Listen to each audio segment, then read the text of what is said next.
J'ai lancé cette idée suite à la situation sanitaire que nous avons tous traversée, situation sanitaire qui a fait que les ATSEM et le service se sont retrouvés éloignés de leur lieu de travail puisque les écoles étaient fermées. Une journée de cohésion entre les ATSEM et le service jeunesse-éducation afin de pouvoir recréer du lien entre le personnel et le service jeunesse s'en est saisi et a trouvé de leur côté le meilleur moyen justement de participer à ce projet-là. Le principe de l'escape game, c'est quand même justement par groupe de participer à une recherche, à résoudre finalement une situation. Le thème, c'est le handicap parce que dans leur métier, ils sont confrontés à ce problème, d'autant qu'aujourd'hui, nous parlons tous d'école inclusive.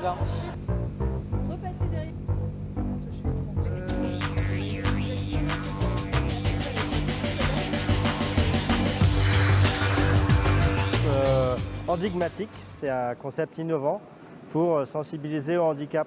Pour rendre cette sensibilisation ludique, on a développé un escape game. Donc un escape game, c'est un jeu où vous rentrez dans cette tente gonflable. Vous êtes des enquêteurs du FBI et vous devez trouver des braqueurs et les planques. Il faut résoudre différentes énigmes. Et ces énigmes sont liées au handicap.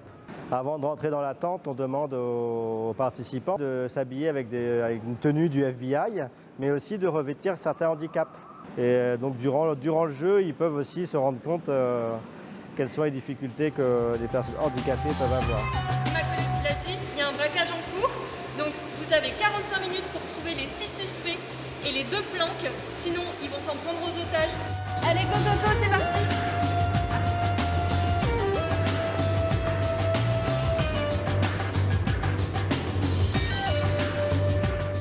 Forcément, on ne montre pas tout ce qui se passe à l'intérieur parce que l'intérêt des escape games, c'est la surprise. On essaye de garder un peu ce parfum de mystère pour que les futurs joueurs soient également surpris. Je vous ai interdit de filmer, sinon vous allez rompre la surprise.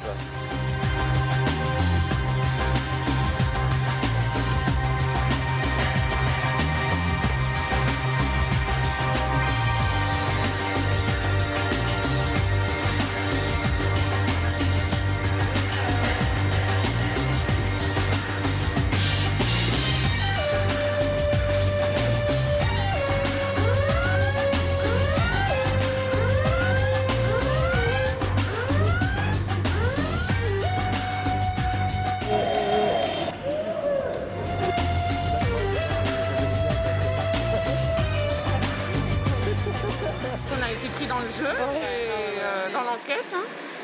On oublie totalement le temps. Franchement, s'il n'y avait pas le compteur. Ouais, non, c'est super. Super, oui. C'est vraiment super. Il fallait vraiment être de fin d'unité en tout cas. Et avoir une bonne vue. D'accord. Oui.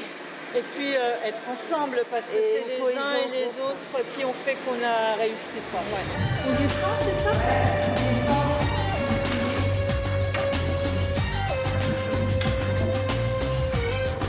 Donc à l'issue du jeu, les participants viennent s'asseoir pour un échange sur les différents types de handicap. Cet échange, c'est surtout axé sur les bonnes pratiques pour mieux interagir avec les personnes en situation de handicap. C'est des choses très concrètes qu'il faut avoir à l'esprit. Donc c'est pas une conférence, c'est pas un cours magistral, c'est vraiment interactif et bon enfant. Et chaque participant repart avec un livret sur les différents types de handicap afin d'approfondir ce qui a été dit dans l'échange.